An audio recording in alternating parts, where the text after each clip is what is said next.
পরদিন নতুন বউ পালিয়েছে ব্যাপারটা মুনিপ বুঝতে পারল সকাল 9টার দিকে। চোখ মেলে নিজেকে একাই আবিষ্কার করলো বিছানায়। তার সদ্য বিবাহিত স্ত্রী আশেপাশে নেই। মুনিপ ভাবলো হয়তো বাথরুমে। ব্যাপারটা পাত্তা না দিয়ে সে ঘুম জড়ালো চোখে উঠে বসলো। গতকাল রাতে ঘুমোতে ঘুমোতে প্রায় 3টে বেজে গিয়েছিল। মাথাটা এখনও ভার হয়ে আসছে। কোনোভাবে চোখ খুলে রাখা যাচ্ছে না। মুনিপ পুনরায় শুয়ে ঘুমের রাজ্যে তলিয়ে যেতে লাগলো। প্রায় অনেকক্ষণ পর দরজায় কড়াঘাত পড়ে। সেই শব্দে মুনিপ জেগে ওঠে, খানিকটা চমকায় যায়। মিঠি কই? তবে কি এখনও বাথরুমে? মেয়েটা এতক্ষণ ধরে কি করছে বাথরুমে? ঘোলা চোখে মুনিপ হাত পা চিন্তা করতে করতে উঠে গিয়ে দরজা খুলে। তার ছোট বোন সিথি এসেছে। সিথি দুষ্টু গলা বলে, 10টা বাজতে চললো ভাইয়া, তোমার আর ভাবির কারো দেখা নেই। বাইরের লোকজন ফিসফিস করে আর হাসছে। দেখি সরো, আমি ভাবিকে ওঠাই। বলে সিথি ঘরের ভিতরে ঢোকে। বিছানা খালি দেখে প্রশ্নবিদ্ধ চোখে মুনিপের দিকে তাকাতেই মুনিপ বলে, বাথরুমে দেখ। সিথি দেখলো কোথাও কেউ নেই। মুনিপের টনক টরল। হন্তদন্ত পায়ে সে সারা বাড়ি খুঁজতে লাগলো। ভাইয়ের দিকবিদিক শূন্য অবস্থা দেখে সিথির অন্তরাত্মা কেঁপে উঠল। এক ঝাঁক দুশ্চিন্তা ও অশুভ ভাবনার মস্তিষ্কে ভিড় জমায়। প্রায় 10 মিনিট পর মুনিপ বুঝতে পারে তার বউ বাড়িতে নেই। এমনকি আশেপাশে কোথাও নেই। হতাশা ও দুর্নীতিগ্রস্ত হয়ে বিছানায় বসতে বালিশের উপর এক টুকরো কাগজের ভাঁজকৃত অবস্থায় দেখতে পেল। চিলের ন্যায় ছো মেরে কাগজটা তুলে নিল সে। পড়তে শুরু করলো সাথে সাথে। কাগজে লেখা, আমার অন্য জায়গায় সম্পর্ক আছে। আমার পক্ষে এই বিয়ে বা আপনাকে কোনো কিছু মেনে নেওয়া নিয়ে জীবনযাপন করা সম্ভব না। তাই আধারেই চলে যাচ্ছি। আমাকে ক্ষমা করে দিবেন প্লিজ। আর শুনুন, আপনি ভীষণ ভালো মানুষ। আপনার জীবনে খুব ভালো কেউ আসুক, এই দোয়া। মুনিব স্তব্ধ হয়ে গেল। সে হাসবে নাকি কাঁদবে নাকি রাগ দেখাবে কিছুই বুঝতে উঠতে পারল না। কাগজখানা স্মৃতির উদ্দেশ্যে বাড়িয়ে ধরল। স্মৃতি গিয়ে পুরো বাড়িতে জানিয়ে এলো বউ পালানোর ঘটনা। কথাখানা শোনার পর মুনিপের মতো বাকি সবাই স্তব্ধ হয়ে রইল। শুধুমাত্র শেফালি বেগম হইচই লাগিয়ে দিল। তাদের বাধ্য থাকবে এই ভেবে গরিব ঘর থেকে মা বাবাহীন মেয়েকে নিয়ে এসেছিল এই বাড়িতে। কিন্তু এরকম একটা কাণ্ড ঘটাবে তা কে জানতো? মিঠির মৃত বাবা মাকে তুলে বেশ কয়েকটা গালাগালি দিয়ে তবেই থামলেন তিনি।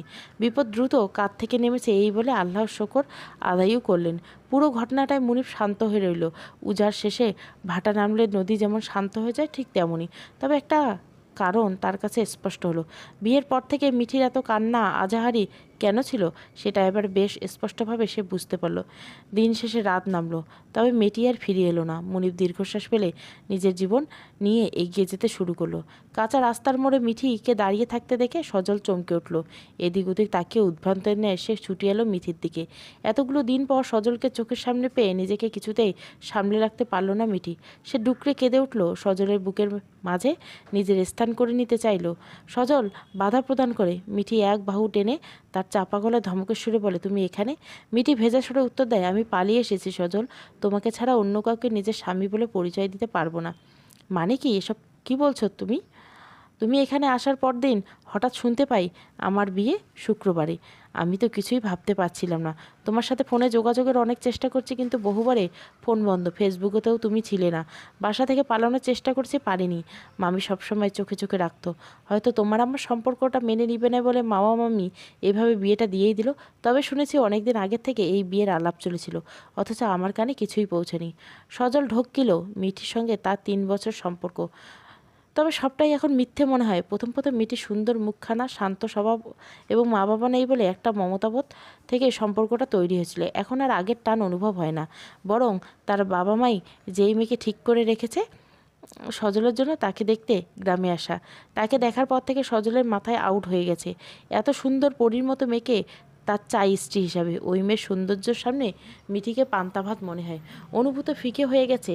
সময় যেন পাল্টে যায়, মানুষের মনও পাল্টে যায়। আর সম্পর্ক করতে হবেই বলে তো কোথাও লেখা আছে নাকি? ভাবনার রেলগাড়ি এবার ছুটতে শুরু করলে ছুটতে থাকে। একটি ছেলে এসে সজলকে ঘর থেকে ডেকে নিয়ে বলেছে একজন অচেনা মেয়ের সাথে দেখা করতে এসেছে। মেয়েটির নাম মিঠি।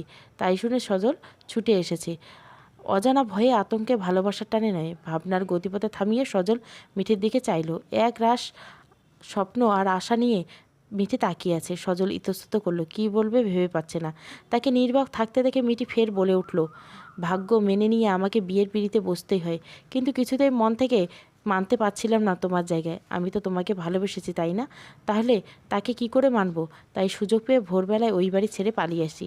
সজল বিস্ময় নিয়ে বলে, তোমার বিয়ে হয়ে গেছে মানে তুমি বিয়ের আসর থেকে পালাওনি? চেষ্টা করেছিলাম, পাইনি, কিন্তু বিয়ের পর পালাতে সক্ষম হলাম।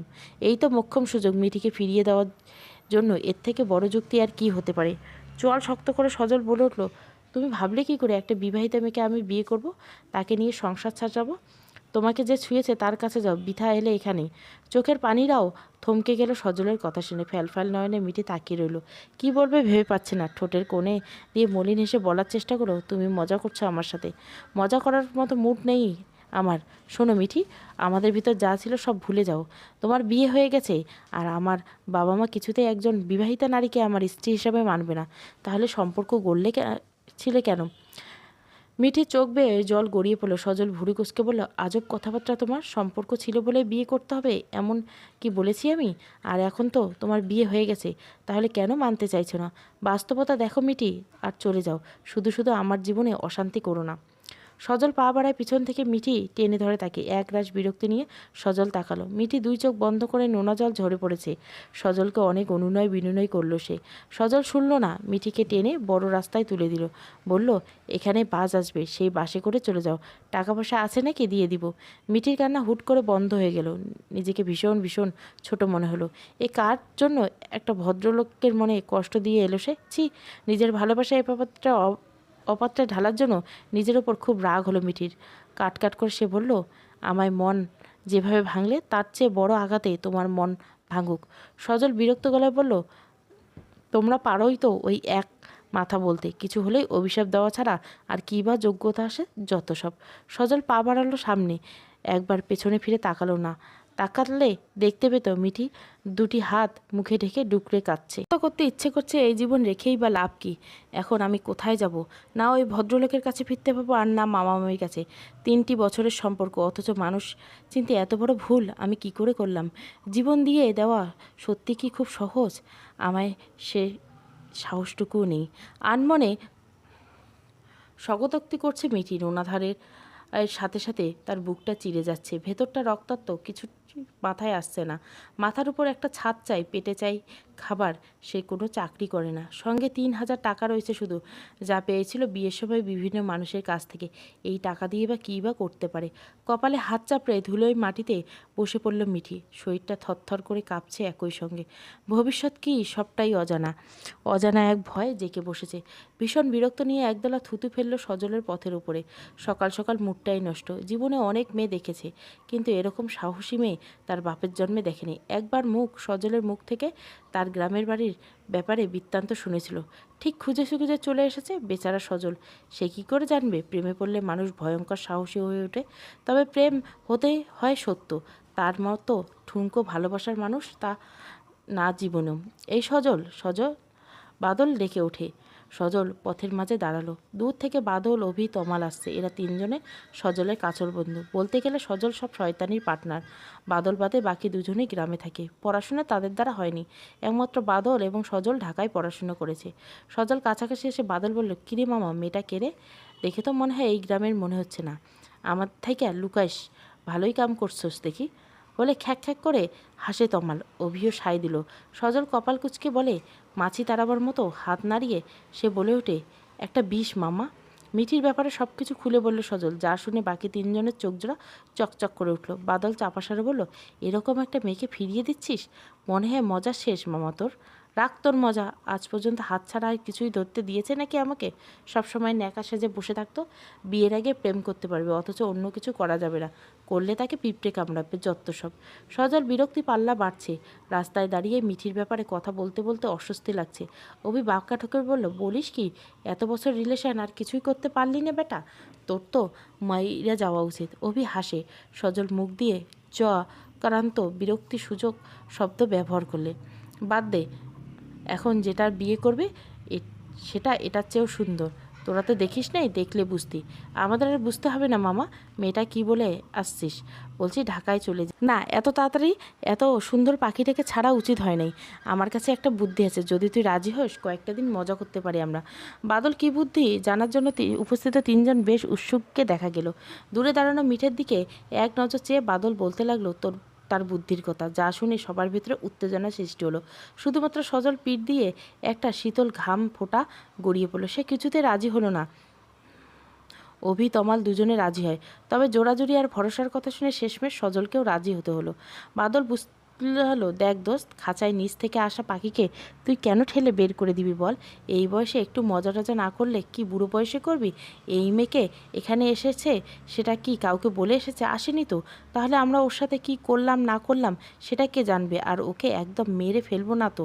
কয়েকটা দিন একটু আনন্দ ফুর্তি করবো, তারপর যে যার পথে। সজল শুকনো ঢোক গিলে বলল, কিন্তু ও যদি কাউকে বলে দেয়? দিলে দেবে, কি প্রমাণ আছে তার কাছে? আর আমরা কি তুলে এনেছি নাকি? মেয়ে নিজেই এসেছে। আমার কি মনে হয় জানিস, এই মেয়ে কাউকে কিছু বলতে পারবে না। বললেই তো নিজের বাচ্চা থাকার সম্মানটুকু নষ্ট হবে। আর যদি আত্মহত্যা করে, ধ্যাত, আত্মহত্যা করতে যাবে কেন? আর করলেই তো এখন করবে। এই যে তুই ওকে ফিরিয়ে দিলি, ওর কি যাওয়ার কোনো জায়গা আছে? আর আর না আছে কোনো মুখ দেখানোর উপায়? শোন, এখানে তুই একা না, আমরা সবাই আছি। যা হবে ভেবে দেখব, কিন্তু হ্যাঁ, সুযোগ পেয়ে মূর্খের মতো হেলায় হারাতে আমি রাজি নই। কিরে অভি, তমাল, তোরা কি বলিস না কেন? তোরা রাজি আমার সাথে? অভি তমাল দুজনে মাথা ঝাঁকিয়ে সম্মতি জানালো তারা বাদলের দলে। প্ল্যান মোতাবেক সজল উদ্বিগ্ন মন নিয়ে মিঠির দিকে এগিয়ে গেল। মিঠি দূরে দেখে এসছে সজলের সঙ্গে মিলে আরও তিনজন ছেলে কিছু একটা ফিসফিস করছে।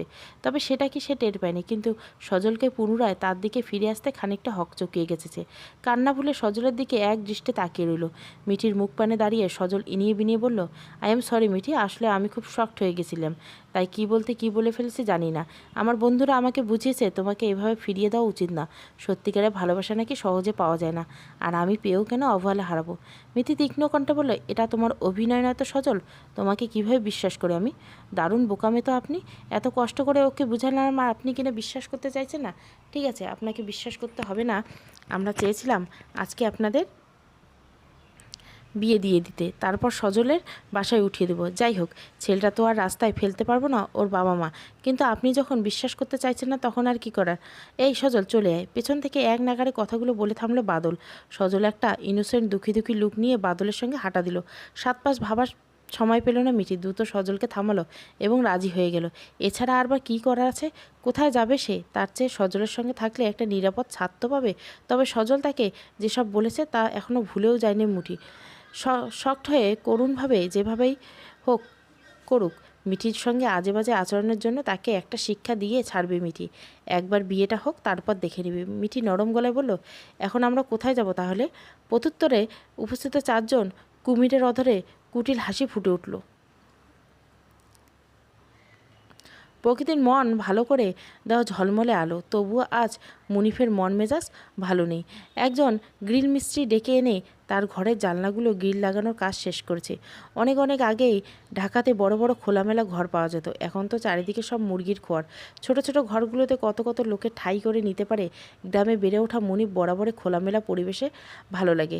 তারই রেস ধরে ঢাকায় বাড়ি বানানোর সময় মুনিফ নিজেদের বাড়ির জানালাগুলো গ্রিল ছাড়া বানিয়েছে। তবে মোটা আর দামি থাই গ্লাসে লাগাতে ভোলেনি। এমনকি ঘরের সঙ্গে লাগোয়া বারান্দায় হাফ ইট দেওয়া পুরোটাই ভরেনি। তবে এই খোলামেলা পরিবেশটাকে আজ বিরক্ত লাগছে। যদি ছোট্ট মুরগির খোপড়া বানাতো, মিঠি কি পারত পালিয়ে যেতে? মনের ভেতর থেকে অজানা একটা সত্তা জবাব দেয়, সে পালাতে চায়। তাকে কি আটকে রাখা যায় রে পাগল? মুনিফ বুক চিরে বেরিয়ে আসা দীর্ঘশ্বাস মিস্ত্রিকে অন্যমনস্ক করে দিল। সিগারেটে পোড়া কালো ঠোঁট নাড়িয়ে তিনি বললেন, ভাইয়া, মনে হইতেছে মন খারাপ?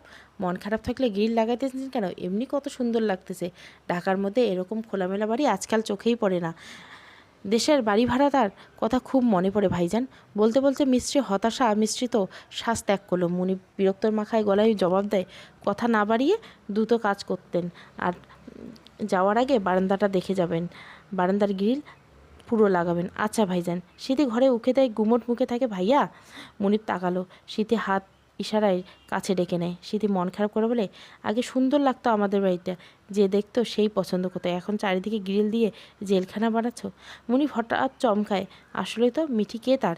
কেউ না। হুট করে কথা পাকাপাকি, তারপর বিয়ে। মেয়েটার সাথে বড়জোর 3-4 বার কথা হয়েছে, তাও খুব গুরুত্বপূর্ণ কোনো কথা নাই। এই মেয়েটা তার চিন্তা করে না, তার সম্মানের কথা না ভেবে ফাঁকি দিয়ে চলে গেছে। আর মুনিপ কিনা তার উপর জেদ করে নিজের এত পুরনো ভালো লাগাটা পাল্টে ফেলতে চেয়েছে। মুনিপ তৎক্ষণাৎ ঘরে গেল। রাজমিস্ত্রি সবে অল্প একটু কাজ শেষ করেছে। মুনিপ তাকে মানা করে দিল সেই মুহূর্তে। মিস্ত্রি হতবাক, গলা খাকিয়ে দিয়ে মুনিপ বলল, যেমন আছে তেমনই থাকুক, আপনি যেটুকু লাগিয়েছেন তাও খুলে ফেললেন। চিন্তা করবেন না, আপনার টাকা আপনি পাবেন। মিস্ত্রি অবাক হলেও মনে মনে খুশি হলেন। কিছু কিছু জিনিস, বস্তু, বাড়ি, জায়গা আছে যা দেখলেও অদ্ভুত একটা ভালো লাগা, একটা টান সৃষ্টি হয়। তারও হয়েছে এই বাড়িটার প্রতি। তাই এর রূপ পরিবর্তন করতে দেখে নিজের খুব একটা ভালো লাগছিল না। উপরন্তু মুনিপের মানা করায় সে আরও বেশি খুশি হলো। মুনিপ এসেছে বসার ঘরে। কেন যেন বড্ড অস্থির হয়ে এসেছে আজ মনটা। এই অস্থিরতার পেছনে কারণ কি তা নিজেও জানে না, তবে নিজেকে আর অশান্ত রাখতে চাইছে না। বিধায় আজ অনেক দিন পর একটু টিভি দেখতেছে। যদিও মুনিপ খুব একটা সময় টিভি দেখার প্রতি সেরকম আগ্রহ নেই। টিভির ঘরে সিথি বসা। মুনিপকে দেখে সে চমকে উঠল। তুমি টিভি দেখবা? রহস্য হয়ে মুনিপ জবাব দেয়। তাতে অবাক হওয়ার কি আছে, বুঝলাম না। দে রিমোটটা এদিকে। সিথি এক বাক্যে রিমোট এগিয়ে দিল। মুনিপ চ্যানেল ঘুরায়। কতক্ষণ খবরের চ্যানেল, কতক্ষণ সিনেমার চ্যানেল, কতক্ষণ গানের চ্যানেল, পাল্টে একটা বিদেশি ন্যাচারাল চ্যানেলের সামনে এসে থামলো। এমন একটা ভাব করেছে যেন খুব মনোযোগ দিয়ে দেখছে। সিথি চুপচাপ ভাইয়ের কর্মকাণ্ড দেখল। তার হঠাৎ মনে পড়ে গেল একটা কথা। সিথি ডাকলো, ভাইয়া। বল। টিভি থেকে চোখ সরানো না মুনিপ। সিথি বলল, ভাইয়া, মা না আবার পাগলামি করেছে। কি পাগলামি? এবার মুনিপ তাকালো আর তার চোখে মুখে জানা রাখলো, আম্মু আবার তোমার বিয়ে দিতে চাই, তাও নাকি 2 দিনের মধ্যে, যাতে করে মিঠি ভাবি আবার যদি কখনো আসে তুমি তাকে একসেপ্ট করতে না পারো। তাই হোয়াট? মুনিপ চোখ জোড়া বড় বড় করে উঠল। চোখ খিচে সে বলল, মা কি পাগল? আমি তাকে 1000বার বলেছি এখন এসব বিয়ে টিয়ে ব্যাপারে না তুলতে। আমি আমার ব্যবসা নিয়ে ভালোই আছি তো, আলহামদুলিল্লাহ। না, সে নাচতে নাচতে গেছে মেয়ে দেখতে। নিজের মেয়ে দেখেছে, নিজেই বিয়ে দিন তারিখ ঠিক করেছে। আমি চুপচাপ সব মেনে নিলাম। এখন যখন মেয়েটা পালালো তখন আবারও বিয়ের জন্য উঠে পড়ে লেগেছে। এবার একদম বেশি হয়ে যাচ্ছে। মুনিব উত্তেজিত হয়ে উঠে যেতে নিল। শীতে আটকে দিল। মিনমিন করে বলল, ভাইয়া, এখন মাকে কিছু বলিস না প্লিজ। আমি আর বাবা বোঝাচ্ছিস তো, দেখি কি হয়। তুই আপাতত শান্ত থাক। আসলে পাড়ার অনেকে মাকে খোঁচা মেরা নানান কথা বলেছে। মা সেগুলো সহ্য করতে পারছে না। কেউ কি একবেলা চাল এসে দিয়ে যায় বাসায়? তাহলে কে কী বলল তাতে পাত্তা দিয়ে লাভ কি? সেটা তুই না বুঝলেও মাকে বোঝাই কি করে? মা তো মা, সে যা ভাবছে সেটাই ঠিক। তুমি আপাতত মাকে কিছু বলো না। বাবাকে আমি জানিয়েছি, বাবা বিরোধিতা করেছে, বাবা মাকেই বোঝাবে। তুমি আর আমি চুপচাপ থাকি, এটাই ভালো। মুনিব শান্ত হলো। সোফার উপর বসলো আবারও। টিভির দিকে তাকিয়ে বাকিটা সময় মনোযোগ দেওয়ার চেষ্টা করলো, কিন্তু খুব একটা সফল হতে পারল না। বাজার পেরিয়েছে অনেকক্ষণ আগে। একটা নিস্তব্ধতায় ভরা জঙ্গলের মাঝ দিয়ে হেঁটে চলছে মিথি, সঙ্গে 4 জন যুবক। মিঠির বুকটা কেমন জানি ভয়ে দুরু করছে। ষষ্ঠ ইন্দ্র জানান দিচ্ছে খুব খারাপ কিছু হতে চলছে, কিন্তু কি হতে চলছে তা মিঠি ভেবে পাচ্ছে না। তবে একটা প্রশ্ন মনের দরজায় বারবার করে নাচ্ছে, সজলকে বিশ্বাস করা কি ভুল হলো? তার কি উচিত ছিল চুপচাপ ঢাকায় চলে যাওয়া, নাকি ভালোবাসার অন্ধ হয়ে সে নিজের জীবন নিজেই বিপন্নতা ডেকে এনেছে? ফাঁকা ঢোক গিলে মিঠি। সজল তেমন কোনো আহ্লাদ চোখে পড়ছে না। সে চুপচাপ হেঁটে চলছে। মিঠির দিকে দ্বিতীয়বার চোখ তুলে তাকাচ্ছে না। এমন তো হওয়ার কথা নয়, বরং মিঠির পাশে দাঁড়িয়ে তার হাতটা শক্ত করে চেপে ধরে তবে হাঁটার কথা সজলের। সেই তো ভরসাই জোগাবে মিঠিকে। তা না, সে হাঁটছে নিজের মতো করে, একটা গুমোট ভাব নিয়ে। অপরদিকে বাকি 3টে ছেলে বারবার মিঠিকে খুঁটিয়ে খুঁটিয়ে দেখছে। তারপর কি যেন চাপা স্বরে বলে আর হাসাহাসি করছে। দিশেহারা বোধ করছে মিঠি। সে আকস্মাৎ দেখে উঠল সজলকে। এই সজল! সজল ভুরু কুঁচকে তার দিকে চাইলো। থমকে দাঁড়ালো। আরও 3 জোড়া পা। আমরা বাজার ছেড়ে আসছি। কাজী অফিস বাজার ছাড়া আর কোথায় পাওয়া যায়? আর এই জঙ্গল দিয়ে বা কোথায় যাচ্ছি? সজল বাদে বাগদল এগিয়ে এসে জবাব দিল, সামনে আরেকটা বাজার আছে, সেখানেই যাচ্ছি আমরা। আর বিয়ের আগে টাকা পয়সার তো ব্যবস্থা করতে হবে আপু। আপনার কাছে আছে নাকি টাকা পয়সা? মিঠির এত রাগ হলো সে তৎক্ষণাৎ ধমকে ওঠে। আপনি সবসময় আগ বাড়িয়ে জবাব দেন কেন? আমি সজলকে জিজ্ঞাসা করছি, আপনাকে না। একটু চুপ থাকো না তুমি। সজলের মুখে বুলি ফোটে। মিঠি অঙ্ক মিলে যায়। সজলের কোনো প্রকার ভালোবাসা নেই তার প্রতি। তবে এই মিথ্যে বিয়ের কথা কেন বলল? আর কোথায় নিয়ে চলছে তাকে? মিঠি বলল, আমি এই বিয়ে করব না। আমি আমার বাসায় যাব। আমি একাই যেতে পারবো। আপনাদের কারো আসতে হবে না আমার সাথে। আর সজল, তোমার আমার ভাগ্যে একত্রে লেখা নেই, এটাই ভেবে নিলাম। ভালো থেকো। দ্রুত কেটে পড়ার চেষ্টা করলো মিঠি। তার গলা শুকিয়ে কাঠ, মুখটা শুকিয়ে এইটুকু হয়ে গেছে। মনে হচ্ছে হৃৎপিণ্ডটা গলার কাছে উঠে এসেছে, যে কোনো মুহূর্তে দম ফুরিয়ে যাবে। সজল হতভম্বর ন্যায় চেয়ে রইল।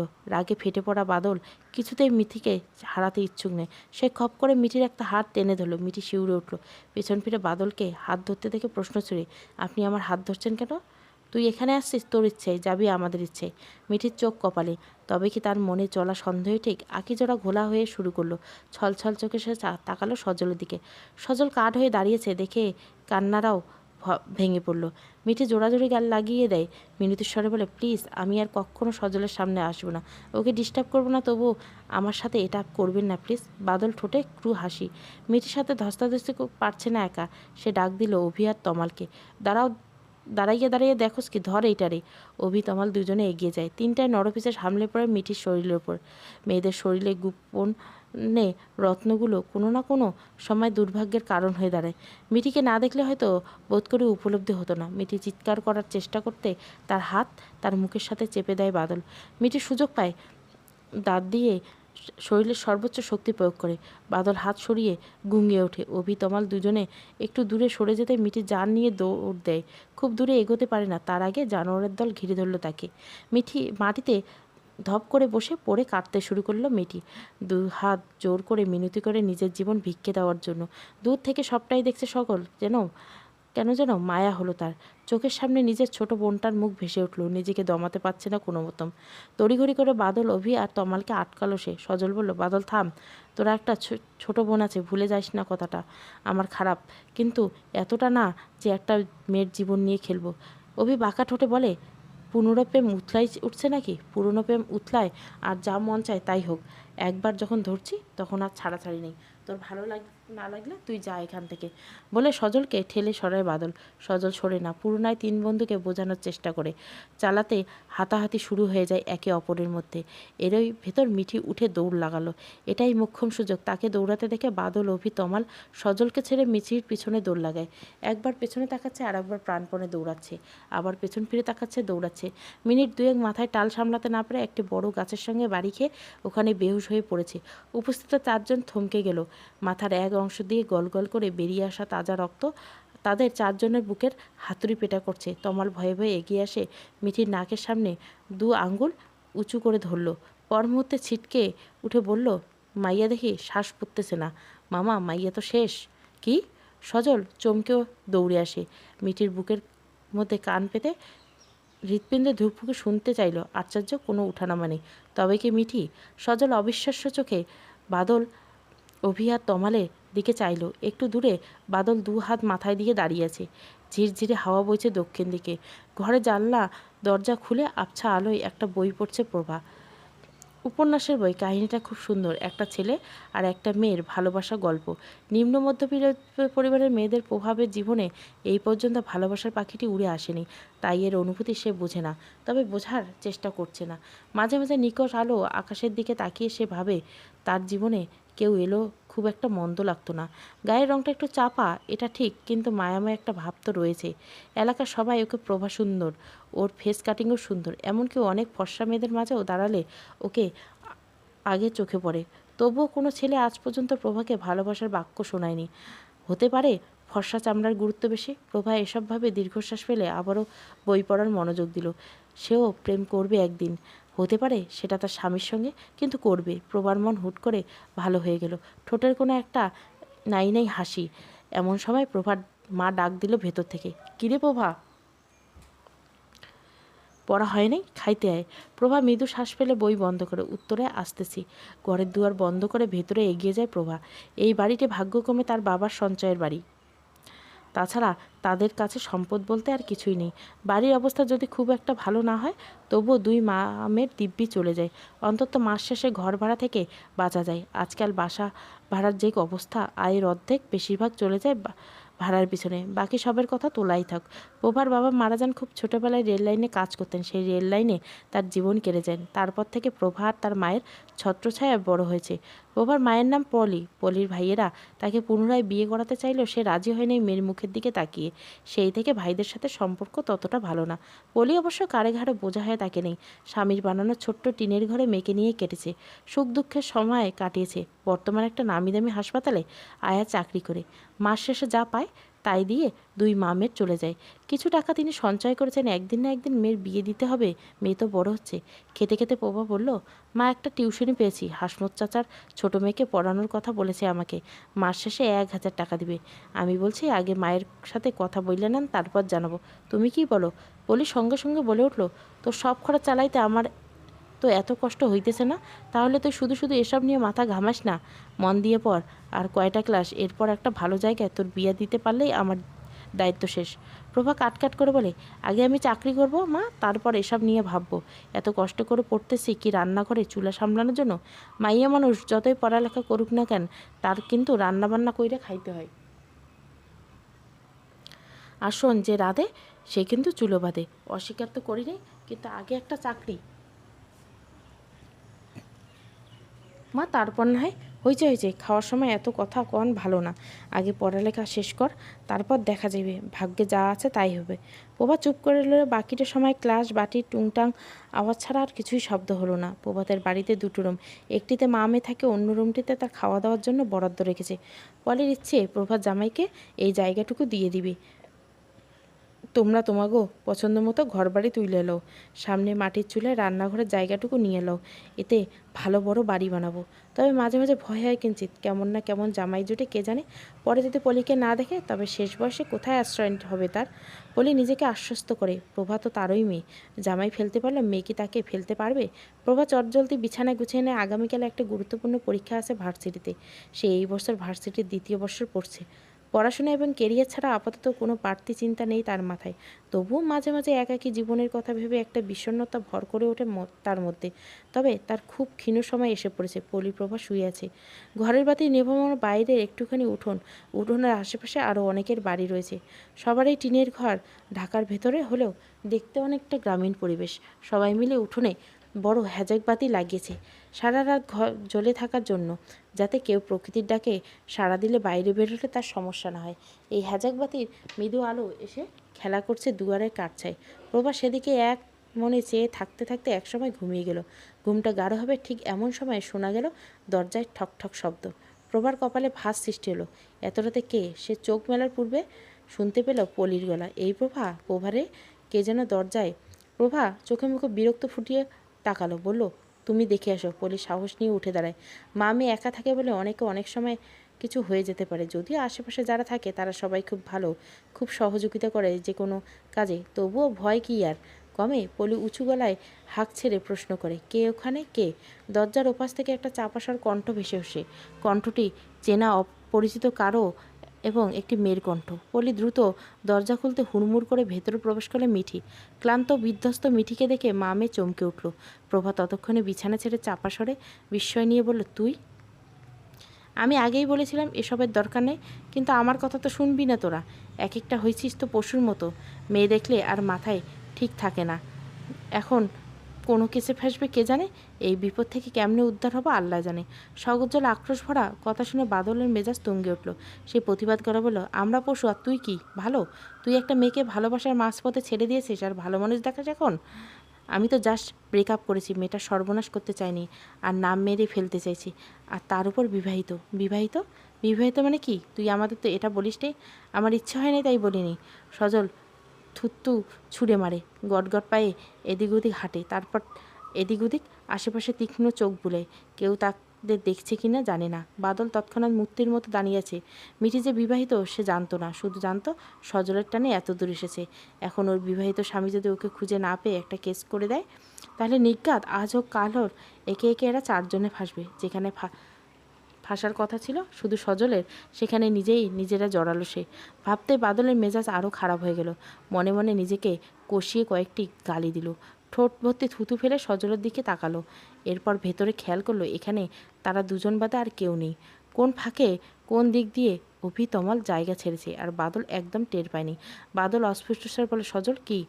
সজল তেরা গলায় বলল, বাদল এবার আমার আর রাগ দেখালো না, বরং নরম গলায় জবাব দেয়, অভিতমল ভাগছে। সজল চমকালো না। ওদেরকে যেতে দেখেছে যখন তারা দুজনে তর্ক করছিল তখন। কিন্তু সজল তাদেরকে বাধা দেনে। যাক, যতই মানুষ কমবে ততই ভালো। সজল বলল, এবার বুঝ কাদেরকে নিয়ে তুই আমাকে আশ্বাস দিয়েছে। আমি আগেই বুঝেছিলাম একটা না একটা বিপদ আসবে, তাই বারবার মানা করেছিলাম, কিন্তু তুই তো দেখ যা হওয়ার হয়েছে। এখন কি করব তাই বল, একটা বুদ্ধি দে দোস্ত। বাদল এগিয়ে এসে সজলের মুখোমুখি হয় আর কাঁদো কাঁদো গলায় স্বরে সজলকে পৈশাসিক সুখ দিল। সজল কিছু সময়টা ভাবলো, তারপর বলল, ওর লাশটাকে খালের কিনারায় নিয়ে রেখে আসি, ওখানে কেউ যায় না। আর রাতের বেলায় শিয়াল এদিকে হাঁটে না, কিন্তু এই লাশের ছিটেফোঁটাও থাকবে না সকাল অবধি। এর চেয়ে ভালো আর কিছু আপাতত মাথায় আসছে না। বাদলের রাজি হলো সজলের কথায়। শিয়াল মানুষের শরীর এমনিতে ভীষণ পছন্দ করে। রাতের অন্ধকারে ওরা কবর খুঁড়ে খুঁড়ে মৃত মানুষ বের করে আনে। আর আজ সেখানে জঙ্গল পেয়ে যাবে এত বড় দেহটি। হাড্ডিগুলো থাকবে কিনা সন্দেহ। যদি লাশটায় না থাকে তবে আর কি দিয়ে তল্লাশি হবে, আর কীভাবে বা খুঁজে বের করবে? বাদল মনে মনে একটু শান্তি পেল। সজলের হাতে হাত লাগাতে মিঠিকে তুলে নিতে বাদল ধরল পা সজলের মাথার জায়গাটা। তারপরে তুলে নিয়ে মিনিট পাঁচেক হাঁটতে হাঁটতে গেল বড় খাল পাড়ে। এই খাল গিয়ে বড় নদীতে মিশেছে। খালের পাশে মিঠিকে শুইয়ে কিছু পাতা ফেলে দিল উপরে। মিঠিকে ঢাকবার ব্যর্থ চেষ্টা বাদল আর হাত লাগালো না। ভীষণ গা ছমছমে জায়গা। এই ভর দুপুরে এত নিস্তবতা যে বাদলকে গা শিউরে উঠছে বারবার। আশেপাশে নজর দেখছে কেউ যাতে না দেখে ফেলে কোনোভাবে। মিঠিকে ঢাকা শেষ করে সজল থম মেরে বসে রইল। তারপর হুট করে মিঠিকে বুকে ঝরিয়ে নিয়ে কান্নারত গলায় বলল, আমাকে মাফ করে দাও মিঠি, আমাকে মাফ করে দিও। আমি এরকমটা চাইনি, আমি তোমাকে বাঁচাতে চেয়েছিলাম। কিন্তু কত মিনিট কান্নাকাটি করে সজল উঠে আসে। বাদল সাহস হয় না সজলের দিকে তাকানো। চোখের পলকে এত বড় অন্যায় করে বসবে কে জানতো। বাড়ি ফিরে এলেও সারাদিন গুমোট হয়ে রইল বাদল। খুব চিন্তা হতে লাগলো নিজেকে নিয়ে। যদি ফেঁসে যায়, যদি এই সত্য সামনে চলে আসে কোনোদিন, তখন কি হবে? নিজেকে কোনোভাবে স্থির রাখতে না পেরে রাতের অন্ধকারে টর্চ হাতে বেরিয়ে পড়ল। উদ্দেশ্য খালপাড়। জঙ্গলে ঢুকে হাতে বড় লাঠি নিয়ে নিল। যদি শিয়াল আক্রমণ করে তবে আত্মরক্ষার জন্য। খালপাড়ে সেখানে মিঠির লাশ ফেলে এসেছে তারা, সেখানে গিয়ে চমকে গেল বাদল। যেই সঙ্গে ঠোঁটে হাসি ফুটল। এখানে কোনো লাশ নেই, এমনকি কোনো চিহ্নও ছিল না। তার চিহ্নটা পর্যন্ত নেই। নিশ্চয় সজলের কথা মতো এতক্ষণে মিঠি চলে গেছে শিয়ালের পেটে। সেই সাথে বাদলের চিন্তাগুলোকে নিয়ে গেল। বোকা বাদল একদম বুঝলো না মিঠির শরীর গেলে আশেপাশে রক্তের একটু চিহ্ন থাকতো। তাও তো নেই। ফুরফুরে ও চিন্তামুক্ত মেজাজ নিয়ে গুনগুনিয়ে গান গাইতে গেতে বাদল এলো জঙ্গল থেকে। শেষমেশ সজলটা সাহায্য করেছিল। বাদলের বাসায় যাওয়ার কিছু সময় পর সে পুনরায় এসে মিঠিকে খালপাড় থেকে নিয়ে আসে। এরপর তুলে দেয় বাসে। বাকিটা পথ মিঠি একাই এসেছিল। মামামের বাড়িতে কোনোভাবে যেতে পারবে না, ওখানে যেতে চায় না। মামাকে বাড়তি কোনো ঝামেলায় ফেলার ইচ্ছে নেই তার। সেই জন্য খুব ছোটোবেলার বান্ধবী প্রভার কাছে এসেছে মিঠি।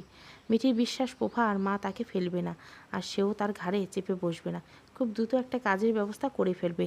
সব শুনে পলি মিঠি সত্যি সত্যি মিঠিকে ফেলতে পারে না। তাকে আশ্রয় দিয়েছে সত্যি, তবে অনেকটা প্রভার চাপাচাপি করে। পরবর্তীতে কি হবে এই নিয়ে পলির মনে সংশয়। কিন্তু তাই বলে একটা মেয়েকে রাতের আধারে ফেলে দেওয়ার মতো এত ছোট মন নয় তার। কিছু না খেয়ে বিছানায় গা এলিয়ে দেয় মিঠি। শুতে গেলে রাজ্যের ঘুমে তলিয়ে যায়। সারাদিন কম ধকল যায়নি তার উপর। শত বিপদের পরে একটা স্বস্তি, নিজেকে অন্তত রক্ষা করতে পেরেছে। সজলের প্রতি তার যে রাগ অভিমান ছিল তা অনেক অংশে কমে দিচ্ছে। সজল যদি সাহায্য না করতো তবে মিঠি বেঁচে ফেরাটা খুব কঠিন হয়ে যেত। অজ্ঞান না হয়েও শ্বাস আটকে ধরে মৃত্যুর অভিনয় করাটা সজল প্রথম বুঝিয়ে গিয়েছিল, কিন্তু কাউকে বুঝতে দেয়নি। ভাগ্য এরকমভাবে বদলে যেতে পারে তা বোধ করে মিঠি না দেখলে বোঝার উপায় ছিল না। দিন গড়াতে লাগলো পূর্বের নিয়ম নিয়ে। পোয়াদের বাড়িতে আশ্রয় নেওয়ার বেশ কিছুদিন পরে একটা কিন্ডারগার্টেন স্কুলে শিক্ষিকা হিসেবে নিয়োজিত। এই চাকরির পেছনে পলির হাত রয়েছে। সে বুঝিয়েছে বলে মিনতি করে মিঠিকে চাকরিটা করার ব্যবস্থা করে দিয়েছে। পাশাপাশি প্রভার জন্য আসা টিউশনিটাও মিঠি নিজের কাঁধে তুলে নিয়েছে। এছাড়া সে আরও টিউশনি খুঁজছে। মাস শেষে একটা নির্দিষ্ট টাকা পলির হাতে তুলে দিতে পারলে শান্তি পাবে সে। প্রভারা খুব কষ্টে দিন কাটায়। সেখানে নিজেকে বোঝা বানানোর বিন্দুমাত্র ইচ্ছে নেই তার। রবিবার ভ্যাপসা গরমে মুখরিত চারপাশ। গাছের একটা পাতাও নড়ছে না। কেমন থমথমে ধরে রয়েছে পরিবেশ। ঝড় অথবা বৃষ্টি আসতে পারে। স্কুল থেকে ফিরে ফ্যান চালিয়ে বিছানার উপর আরাম করে বসলো মিঠি। মাথা থেকে ওড়না খুলে দিয়ে পিঠময় চুল ছেড়ে দিল। ঘামে চুলের ভেতরে অনেকটা জায়গায় ভিজে গেছে। হাত দিয়ে চুল ঝেড়ে ভেতরে পর্যাপ্ত পরিমাণ বাতাস প্রবেশ করতে দিতে লাগলো সে। ঘরে পলি নেই, প্রভা আছে। পলি সকালে রান্না করে যায়, রাতে আসে। প্রভা যখন ভার্সিটিতে যায় দরজা তালা দিয়ে যায়। এখন একটা চাবি মিঠির কাছে রয়েছে। একটা স্টিল মগে লেবুর শরবত নিয়ে এলো প্রভা। মিঠিকে বলল, এই খা। মিঠি এক নিঃশ্বাসে পুরো গ্লাস শেষ করে দিল। ধন্যবাদ মা, বাইরে থেকে এলে আমি মায়ের জন্য বানাই। মিঠি হঠাৎ অন্য মানুষকে দেখালো। স্কুল কেমন চলছে তা জিজ্ঞাসা করতে মিঠির ছোট্ট উত্তর কথা সারালো। প্রভা উদ্বেগ নিয়ে প্রশ্ন করলো, কী হয়েছে মিঠি? কী ভাবছিস? সব ঠিক আছে তো? মিঠি সম্মিত ফিরে পেয়ে তাকালো। করুণ কণ্ঠে বলল, মামামির কথা খুব মনে পড়ে রে। ওনারা আমার জন্য যথেষ্ট করছেন। কতদিন ওনাদের দেখি না।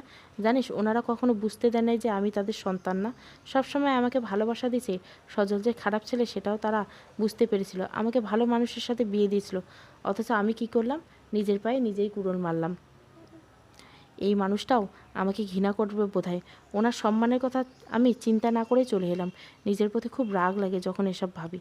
একটা দীর্ঘশ্বাস ফেলে মিঠি প্রভা বলল, তুই একবার ওনার সাথে দেখা করে মাপ চা অন্তত। ওনার সাথে যা করেছিস আসলেই খারাপ করছিস, আর এর জন্য বোধহয় এরকম একটা ঘটনা ঘটলো তোর সাথে।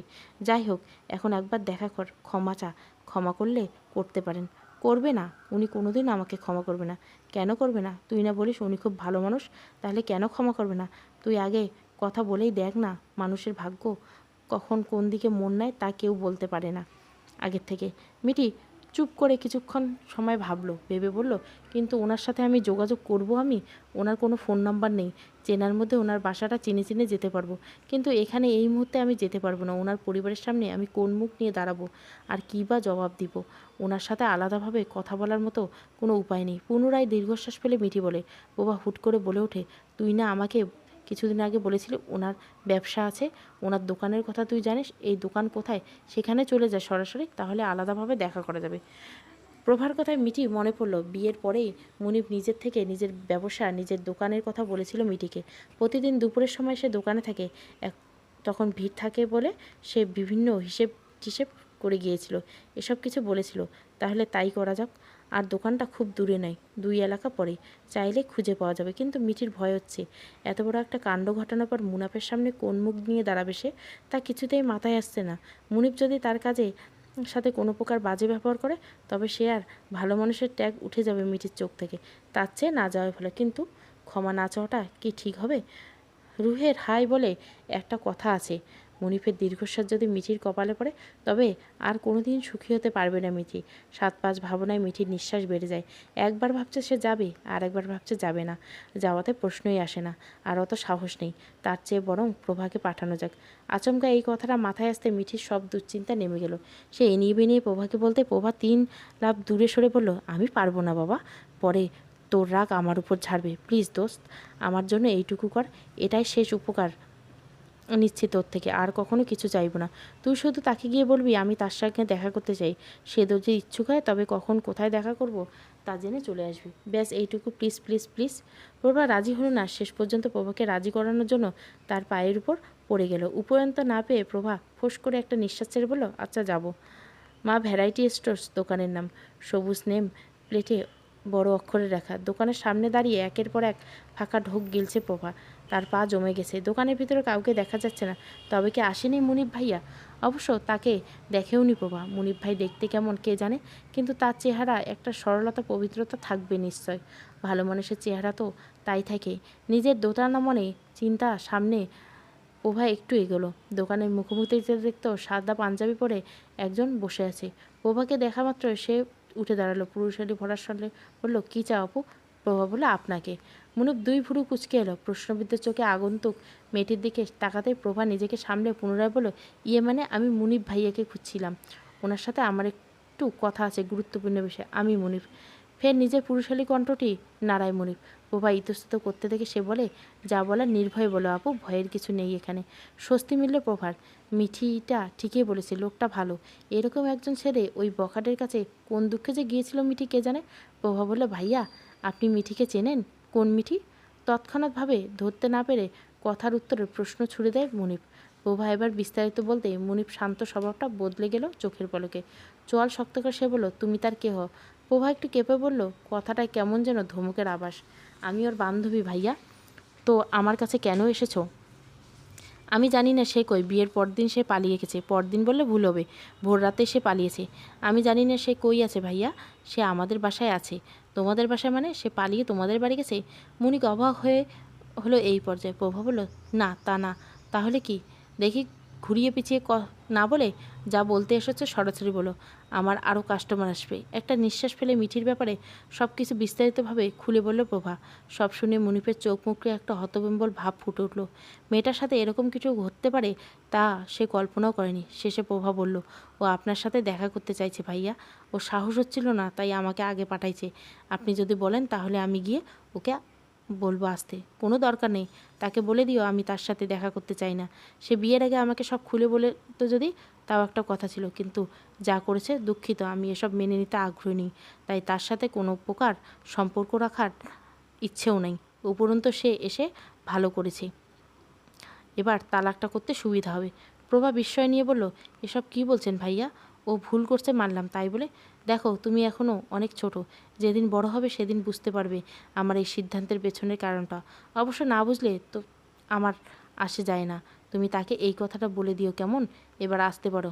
ব্যথিত মন নিয়ে প্রভা চলে এলো। আসার পথে পুরোটা রাস্তা সে ভাবল, মিঠি এই খবর দিলে আবারও কোনো পাগলামি করে বসবে না তো? চলবে রাঙাবো প্রথম পর্ব। ভালো লাগলে লাইক, শেয়ার এবং সাবস্ক্রাইব করবেন।